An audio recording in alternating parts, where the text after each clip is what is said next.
नमस्कार दोस्तों, स्वागत है आपका हमारे YouTube चैनल मैथ्स गुरु 94 में। आज हम पुनः आपको प्रश्नावली 4.2 पढ़ाएंगे, जिसमें गुणनखंड विधि द्वारा हल करना बताया था। कुछ क्वेश्चन रह गए थे, वो पूरे कराते हैं। देखिए, हमारा पहला क्वेश्चन है आज का। ऐसी दो संख्याएं ज्ञात करो जिनका योग 27 तथा गुणनफल 182 हो। देखो, इनको गुणनखंड विधि द्वारा हल करेंगे, जो आपको पिछले क्लास में बताया था कि गुणनखंड किस प्रकार किया जाता है। तो देखो, ऐसी दो संख्याएं लेनी है हमें जिनका योग कितना होना चाहिए 27, और गुणा करें उनको तो कितना होना चाहिए 182। तो देखिए इसका सॉल्यूशन। माना पहली संख्या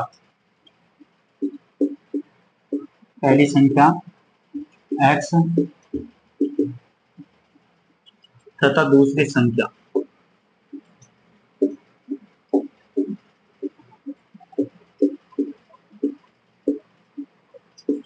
x+1 है।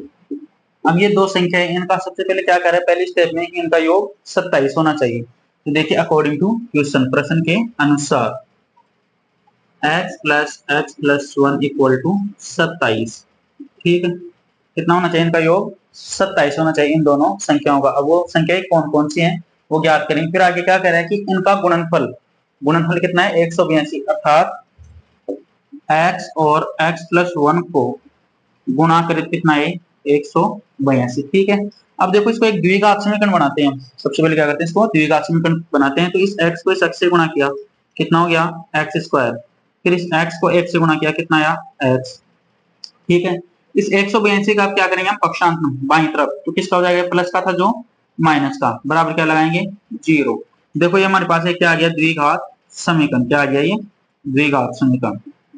अब हम इसके गुणनखंड विधि द्वारा हल करेंगे और इसके मूल ज्ञात करेंगे। ठीक है, जिसके मूल होंगे ना वही क्या होंगे, इनकी संख्या होगी। ठीक है, हमने जो पिछले क्वेश्चन किए थे उनमें क्या था, इनका मूल ज्ञात किया था। द्विघात समीकरण द्वारा गुणनखंड विधि से हल करके मूल ज्ञात कीजिए। जो इसमें x का मान आएगा ना, वो क्या होगा, इसका मूल होगा। अर्थात हमने क्या माना है यहाँ पर, संख्या मानी है, तो क्या हो जाएगी, अब संख्या हो जाएगी, मूल की जगह हो जाएगी संख्या हो जाएगी। तो देखिए इस द्विघात समीकरण को हल करते हैं हम अब गुणनखंड विधि द्वारा। x² प्लस x माइनस 182 बराबर 0।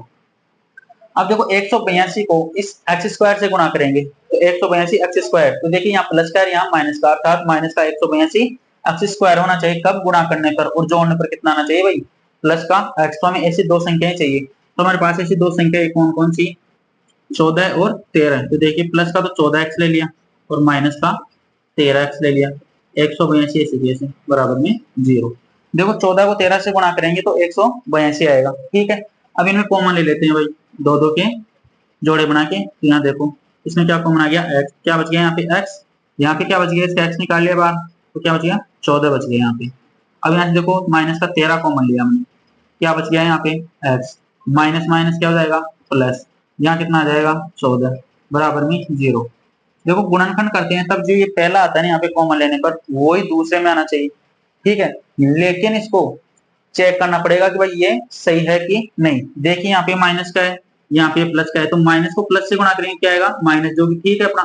फिर 13 को x से गुणा करेंगे क्या जाएगा 13x, तो मतलब ये ठीक है अपना। इसके बाद देखो माइनस को प्लस से गुणा करो, कितना आएगा माइनस, जो कि माइनस है अपना। ठीक है, अब 13 को 14 से गुणा किया 182, इसका मतलब ये जो हमने गुणनखंड किया वो सही है। अब देखो जो कॉमन आया है उनको एक जगह लिख लो, x माइनस 13 और x प्लस 14, इनको 0 के बराबर कर लेते हैं। ठीक है, अब दोनों संख्याओं को 0 के बराबर करते हैं इनको। ये तो क्या हो गया, यहाँ से x बराबर 13, x का मान कितना आ गया 13, और यहाँ से कितना आ गया x बराबर माइनस का 14, क्योंकि इसका पक्षांत नहीं किया। अब देखो संख्याएं हम यहाँ पर ऋणात्मक नहीं ले सकते, क्योंकि ऋणात्मक लेंगे तो जोड़ने पर क्या हो जाएगा, वो संख्याएं नहीं आएगी। हमारे पास जो योग है ना वो नहीं आएगा। हाँ, हालांकि गुणा करने पर वो प्लस आ सकता है, 182 हो जाएगा, लेकिन जोड़ने पर वो 27 नहीं आएगा। तो देखिए x क्या माना था हमने, पहली संख्या। ठीक है, और दूसरी संख्या क्या थी x+1। ये तो क्या हो गई हमारी पहली संख्या, पहली संख्या। और दूसरी संख्या क्या थी हमारी x+1। यहाँ x का मान रखेंगे कितना 13, प्लस का 1 कितना हो गया 14। ये दूसरी संख्या हो गई। 13 और 14 इन दोनों को जोड़ा कितना हुआ 27। जो क्वेश्चन में कह रखा है कि योग कितना होना चाहिए 27।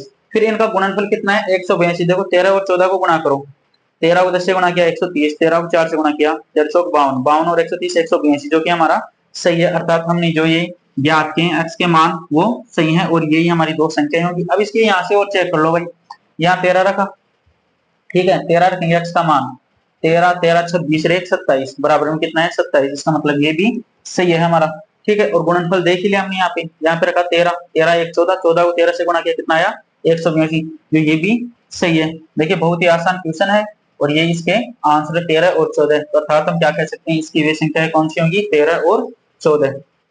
देखिए इसी प्रकार का एक नेक्स्ट क्वेश्चन करते हैं, बने रहिए वीडियो में आप।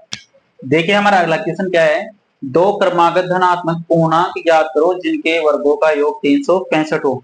अब देखिए हमें ऐसे दो पूर्णांक ज्ञात करने जो भी पॉजिटिव अर्थात प्लस वाले लेने हैं और उनका ज्ञात करेंगे हम, ठीक है। और क्या करना है उनका वर्ग, और उनके वर्गों का योग कितना है 365। अर्थात जो दो पूर्णांक लेंगे उनका वर्ग करेंगे तो कितना होगा उनका योग 365। तो देखिए सबसे पहले माना पहला धनात्मक पूर्णांक x है। देखो पहला पूर्णांक हमने क्या मान लिया x। अब दूसरा, ठीक है, दूसरा मैंने लिखा क्या x प्लस वन। भाई x प्लस वन क्यों लिखा, देखो यहाँ पे ये क्रमागत है अर्थात क्रम से चल रहा है ये, ठीक है। पहला तो क्या है हमारा पूर्णांक x, अब इसमें यदि हम दो जोड़ेंगे तो दूसरा क्रमागत हो जाएगा, तीन जोड़ेंगे तो तीसरा क्रमागत हो जाएगा। तो यहाँ पर क्या पूछा इसने, ओनली दो ही क्रमागत, एक तो ये हो गया और एक ये हो गया, ठीक है, ये दो हो गई। अब क्या करेंगे इनके वर्गों का योग, देखिए अकॉर्डिंग टू क्वेश्चन प्रश्न के अनुसार इनके वर्गों का योग अर्थात x का स्क्वायर कर देंगे, ठीक है। अब योग पूछ रहा है तो प्लस का चिन्ह, ठीक है। फिर दूसरा भी तो था हमारे पास पूर्णांक x प्लस वन का स्क्वायर, इनका मान कितना दिया हुआ है 365, कितना दिया हुआ है 365, ठीक है। x का स्क्वायर हो गया ये तो। अब इसको देखो ये a प्लस बी का होल स्क्वायर फॉर्म बन गई, ठीक है, a प्लस बी का होल स्क्वायर ये फॉर्म बन गई। इसका सूत्र क्या होता है हमारा a square plus 2ab plus B square, ये सूत्र होता है। तो इस सूत्र की सहायता से हम इसको ओपन करेंगे तो क्या हो गया यहाँ पे X square plus 2x plus one equal to 365, ठीक है। एक्स स्क्वायर और एक्स स्क्वायर 2x स्क्वायर हो गया, ये तो ये हो गया, प्लस का 2x भी है साथ में, ये भी हो गया। 365 को बाई तरफ लेके आएंगे पक्षांतर में करेंगे तो प्लस का किसका हो जाएगा माइनस का, तो और एक हटा देंगे फिर उसमें से कितना बच गया 364, कितना बच गया 364 बराबर में 0। अब देखो इसमें से कॉमन आ रहा है कौन, दो, दो इसमें भी कॉमन है इसमें भी इसमें भी, तो दो कॉमन ले लिया यहाँ से, ये कॉमन ले लिया x square plus x minus 2 एकम 2 और एक बच गया, एक और से मिलके 16 हो गया, 2 अंटे 16 और 4 में भाग दिया 2 बार बराबर 0। अब देखो ये 2 एक गुणा में भाग में जाएगा 0 की, तो क्या हो जाएगा 0 हो जाएगा। अर्थात हमारे पास द्विघात समीकरण कौन सी है X square plus x minus 182 बराबर 0, ये हमारी द्विघात समीकरण होगी। और यही समीकरण हमने इससे जस्ट पिछले वाले क्वेश्चन में किया था, यही समीकरण आई थी हमारे पास, ठीक है, जिसमें मान भी आ गए थे हमारे पास 13 और 14। तो इसको भी हल कर देते हैं आगे पूरा। देखिए क्या है X square plus x minus 182 बराबर 0। देखो वही प्रोसेस लगाना है पहले वाले क्वेश्चन की तरह कि पहले को और आखिरी को गुणा करो, ठीक है। कितना हुआ 182 स्क्वायर किसका माइनस का, और जो होने पर कितना आना चाहिए प्लस का x। तो देखिए हमारे पास वो दो संख्याएं कौन सी 14 और 13, प्लस की तो 14x माइनस की 13x और ये माइनस का 182 है बराबर में 0, ठीक है। इनमें कॉमन लेते हैं दो दो की, जो पैर बना लिया इनका, तो यहाँ से क्या कॉमन आ गया x, तो यहाँ से क्या बच गया x प्लस 14, यहाँ से माइनस का 13 कॉमन लिया, क्या बच गया x प्लस 14 बराबर 0, ठीक है। सेम प्रोसेस है, वही क्वेश्चन आ गया ये वापस। अब इनको एक जगह कर लिया हमने x माइनस 13 और x प्लस 14 इक्वल टू 0, दोनों को 0 के बराबर लिखा, x प्लस 14 बराबर 0। इनका पक्षांतर किया, x प्लस 13 और x बराबर माइनस 14, जो कि हम नहीं ले सकते, क्यों, ये ऋणात्मक है, ऋणात्मक हमें लेना नहीं था, ठीक है। ये लेंगे हम क्या है पॉजिटिव, क्या ये धनात्मक, क्या ये धनात्मक, क्योंकि कह रखा है क्वेश्चन में क्रमागत धनात्मक, ठीक है। x का मान आ गया अर्थात पहला पूर्णांक आ गया। तो दूसरा पूर्णांक क्या था हमारा दूसरा पूर्णांक x+1, जहां x का क्या मान आया 13, तो 13 + 1 कितना हो गया 14, तो दूसरा पूर्णांक कितना आ गया हमारे पास 14। अब देखो इनका स्क्वायर करेंगे, ठीक है। 13 का स्क्वायर कितना होता है 169, 14 का स्क्वायर 196, इन दोनों को जोड़ेंगे तो 365 ही आएगा, ठीक है।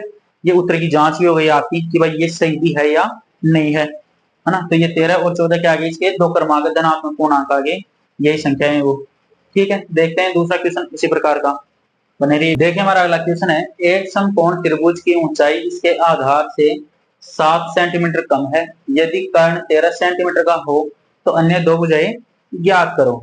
तो देखिए एक समकोण त्रिभुज बनाते हैं हम सबसे पहले, ठीक है। समकोण त्रिभुज, ये हमने समकोण त्रिभुज बनाया, इसको नाम दे दिया हमने ए बी सी, ठीक है। अब क्या कह रहा है कि समकोण त्रिभुज की ऊंचाई, ये ऊंचाई हो गई ए सी, इसके आधार, यह आधार इससे कितनी कम है 7 सेंटीमीटर। तो हम किसको मानेंगे सबसे पहले, माना आधार x सेंटीमीटर, ठीक है। आधार को x सेंटीमीटर मान लिया, इसको x सेंटीमीटर। अब क्या कह रहा है वो कि जो ऊंचाई है ना ये AC, ठीक है, वो कितनी कम है 7 सेंटीमीटर, किससे आधार से, मतलब इससे 7 सेंटीमीटर कम है, तो कितना हो गया x - 7 सेंटीमीटर, ठीक है, ये हो गया। तो क्या लिखेंगे यहाँ पे ऊंचाई, ऊंचाई अकॉर्डिंग टू क्वेश्चन, प्रश्न के अनुसार ऊंचाई कितनी हो गई अब x - 7 सेंटीमीटर, ये हो गई, ठीक है। देखो आधार हो गया x हमारा, और वो क्या करें कि इसकी ऊंचाई क्या आधार से 7 सेंटीमीटर कम है, तो x - 7 कम में क्या होगा माइनस होगा, ये लगा दिया। अब क्या कर रहा है कि यदि कर्ण, कर्ण कितना है 13 सेंटीमीटर, कर्ण 13 सेंटीमीटर है, तो इसकी अन्य दो भुजाएं ज्ञात करो। अन्य दो भुजाएं कौन कौन सी, आधार हो गई, एक ऊंचाई हो गई, ठीक है। यह आधार हो गई और ये ऊंचाई, क्योंकि कर्ण कितना दिया हुआ है 13 सेंटीमीटर, ये 13 सेंटीमीटर दिया हुआ है। ये दो भुजाएं ज्ञात करनी, अब हमारे पास इनका एग्जैक्ट मान नहीं है, हमने इनको x माना है, ठीक है। तो एक तो क्या हो गया इसका x आधार, तो और जो इसकी ऊंचाई है जिसको हम लंब बोलते हैं वो कितनी होगी x - 7 सेंटीमीटर। सिर्फ एग्जैक्ट वैल्यू किसकी दी हुई है कर्ण की, कितनी 13 सेंटीमीटर। तो देखिए ये आधार, ऊंचाई और कर्ण मैंने आपको पढ़ाया था त्रिकोणमिति में पाइथागोरस प्रमेय, ठीक है। तो इससे एक पाइथागोरस प्रमेय हम लागू करते हैं इस पर, पाइथागोरस प्रमेय से।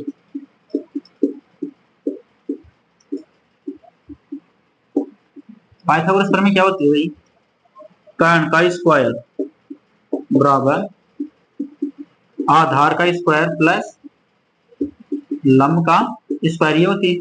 अभी वो कर्ण कितना दिया हमारे पास 13, इसका क्या करेंगे हम स्क्वायर, 13 का स्क्वायर कर दिया, आधार कितना माना हमने x, इसका स्क्वायर कर दिया, प्लस लंब कितना है फिर अर्थात ऊंचाई x - 7, इसका भी स्क्वायर। देखो 13 का स्क्वायर कितना होता है 169, 169 ये लिख दिया हमने। अब देखो x का स्क्वायर करेंगे x स्क्वायर प्लस, अब देखो इसमें फॉर्मूला लग रहा है कौन सा a - b का होल स्क्वायर वाला, अर्थात a² - 2ab + b स्क्वायर से इसको ओपन करेंगे। तो देखिए x का करेंगे स्क्वायर, ठीक है, फिर माइनस सूत्र का 2ab अर्थात 7x × 2 कितना हो गया 14x, फिर b का स्क्वायर मतलब 7 का स्क्वायर कितना हो गया 49, ये हो गया हमारे पास, ये एक समीकरण आ गई। अब इसको हम सेट करते हैं भाई एक द्विघात समीकरण के लिए।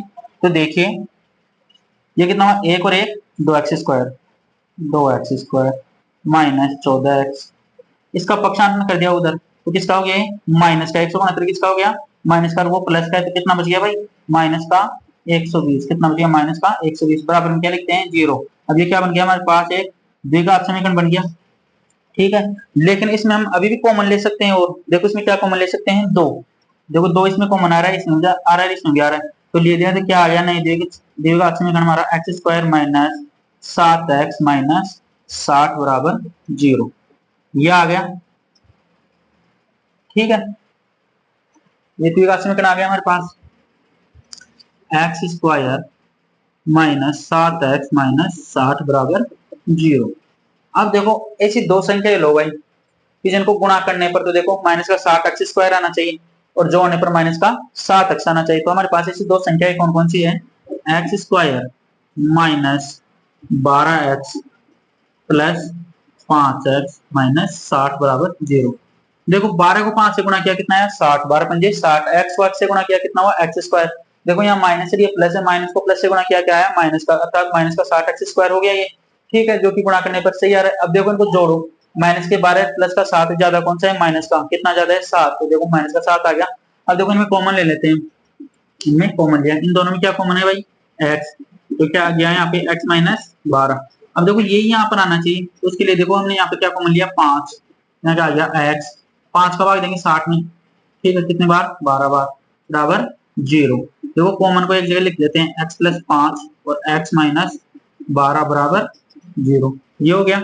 अब देखिए इन दोनों को क्या करते हैं 0 के बराबर, क्या क्या हमने इनको 0 के बराबर किया भाई, ये तो कितना आ गया x बराबर माइनस 5 और ये कितना आ गया x बराबर 12, ठीक है। क्वेश्चन देखिए अन्य दो बुझाई आती है, तो बुझाई माइनस में तो हो नहीं सकती, अर्थात ऋणात्मक नहीं हो सकती, तो ये तो क्रॉस कैंसिल। अब ये आ गया x 12, ठीक है, x क्या माना था हमने यहाँ पे आधार, अर्थात ये क्या हो गया आधार आ गया हमारा, कितना 12 सेंटीमीटर, सेंटीमीटर इसकी इकाई। अब इसकी ऊंचाई देखिए, अर्थात लंब कितनी थी x माइनस 7, तो ऊंचाई के लिए देखो, ऊंचाई ऊंचाई कितनी है देखो x माइनस 7, x का मान है हमारे पास 12 माइनस का 7, कितना बच गया 5 सेंटीमीटर, कितना आ गया 5, अर्थात हमारे पास दो अन्य भुजाएं कौन कौन सी आ गई 12 और 5। देखिए इसमें एक ट्रिपलेट का नियम लग रहा है, ठीक है, तो ये कितना हो जाएगा भाई आधार कितना आया 12 सेंटीमीटर और ये कितनी होगी ऊंचाई 5 सेंटीमीटर, ठीक है। अब देखो इसका स्क्वायर करेंगे कितना हुआ 144, 5 का स्क्वायर किया कितना हुआ 25, दोनों को जोड़ेंगे कितना आया 169, ठीक है, और 13 की वर्ग संख्या कितनी होती है 169, अर्थात ये सही है, हमारी दोनों भुजाएं क्या है सही है, एक कितनी 12 और दूसरी कितनी 5। देखिए एक लास्ट क्वेश्चन है इस चैप्टर का जो करते हैं, बहुत ही आसान क्वेश्चन है, बने रही वीडियो में। देखिए हमारा अगला क्वेश्चन क्या है कि एक कुटीर उद्योग एक दिन में कुछ बर्तनों का निर्माण करता है, मतलब कोई उद्योग है, कोई फैक्ट्री है जो कुछ बर्तन बनाती है एक दिन में। एक विशेष दिन यह देखा गया कि प्रत्येक नग की निर्माण लागत, मतलब प्रत्येक बर्तन की निर्माण लागत उस दिन के निर्माण के बर्तनों की संख्या के दुगने से 3 अधिक थी, अर्थात उस दिन जितने बर्तन बनाए गए उसके दुगने से 3 ज्यादा क्या है लागत, अर्थात उसका व्यय, ठीक है, उसका खर्चा, ठीक है, उस नग का खर्चा भाई कितना हुआ, ठीक है, दुगने से 3 अधिक था। यदि उस दिन की कुल निर्माण लागत 90 रुपए थी, अब देखो उस दिन की टोटल निर्माण लागत कितनी थी 90 रुपए, तो निर्मित बर्तनों की संख्या और प्रत्येक नग की लागत ज्ञात कीजिए। तो देखिए बहुत ही छोटा क्वेश्चन है, इसका सॉल्यूशन देखते हैं। माना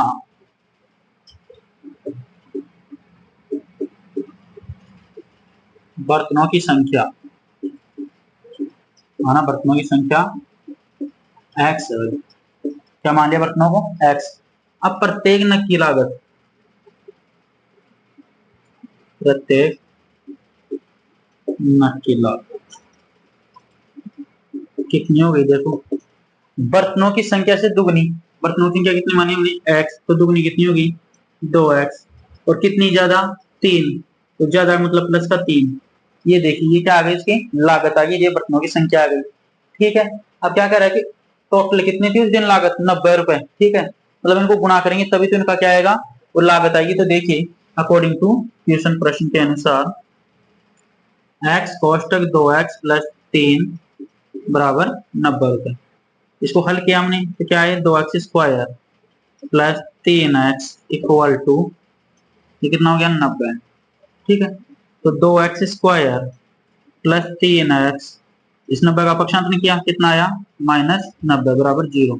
ये देखिए हमारे पास क्या बन गई एक द्विघात समीकरण बन गई, क्या बन गई भाई द्विघात समीकरण। अब देखिए द्विघात समीकरण आ गई हमारी, इस 90 को इस 2 से गुणा किया कितना आया 180, फिर साथ में क्या है स्क्वायर इसका x का, तो x square 180 x square minus plus minus, तो माइनस का 180 x स्क्वायर आना चाहिए और जोड़ने पर प्लस का 3x, हमें ऐसी दो संख्या ज्ञात करनी है। तो देखो वो कौन कौन सी संख्या है वही 2x स्क्वायर प्लस के 15x माइनस के 12x माइनस 90 बराबर 0।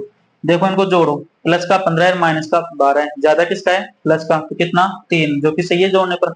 अब इनको गुणा करके देखो लो 15 को 12 से गुणा किया तो देखो 15 दूनी 30 और 15 को 10 से गुणा किया 150, 130 180 जो कि सही है, प्लस गुणा माइनस क्या हुआ माइनस जो कि माइनस 180, एक्स स्क्वायर आया था। अब इनमें देखो कॉमन लेते हैं,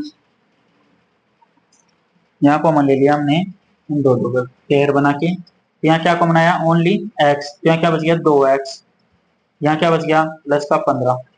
ठीक है, अब यहाँ से क्या कॉमन लिया हमने, यहाँ से क्या कॉमन लेंगे भाई, ये आना चाहिए कितना 6, कितना लिया हमने 6, तो 6 दूनी 12, 2x माइनस माइनस प्लस। ठीक है, 6 कॉमन लिया तो 6 का भाग देंगे, नंबर में कितना आया 15 बराबर में 0। अब जो कॉमन आया उनको एक जगह लिख लेते हैं, x माइनस 6, और दूसरा कितना कॉमन आया था हमारा 2x प्लस 15, ये किसके बराबर है 0 के। अब दोनों क्या करते हैं हम 0 के बराबर कर लेते हैं भाई, x माइनस 6 बराबर 0 और 2x प्लस 15 बराबर 0। ठीक है, 10 प्लस 15 बराबर 0। इसका पक्षांतर किया 6 का दाईं तरफ, माइनस का किसका हो गया प्लस का।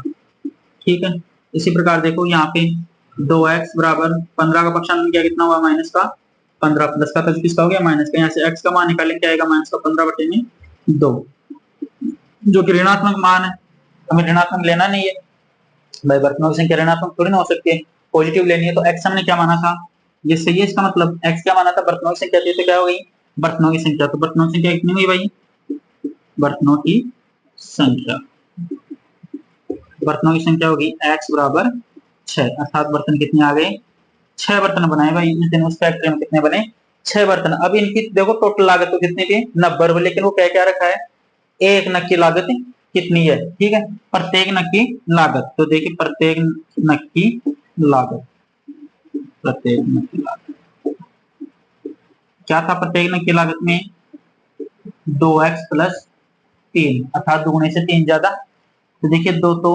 ऐसे कैसे गुणा, x का मान कितना आया 6 प्लस में 3, 2 को 6 से गुणा किया कितना 12, 12 में 3 जोड़ेंगे कितना आया 15। ठीक है, लागत पूछ रहा है तो कितना, इसकी क्या लिखेंगे रुपए, कितना आ गया 15 रुपए। अर्थात एक नग की लागत कितनी हुई 15 रुपए। कितने नग बनाए उसने 6, तो 6 बर्तनों की रुपए कितना हो गया भाई, 15 को 6 से गुणा किया कितना 90 रुपए, अर्थात 6 बर्तनों के टोटल मूल्य कितना हो गया 90 रुपए। देखो इसमें भी 90 दिया हुआ था, तो इसलिए हम क्या कह देंगे कि बर्तनों की संख्या तो 6 है और प्रत्येक नग की लागत कितना है 15 रुपए। ठीक है, ये चैप्टर हमारा यहाँ पे समाप्त हो गया, प्रश्नावली 4.2। मिलते हैं कल नेक्स्ट चैप्टर में 4.3 में। तब तक के लिए आप वीडियो को ज्यादा से ज्यादा लाइक करें, शेयर करें, कमेंट करें और सब्सक्राइब करना ना भूलें। धन्यवाद।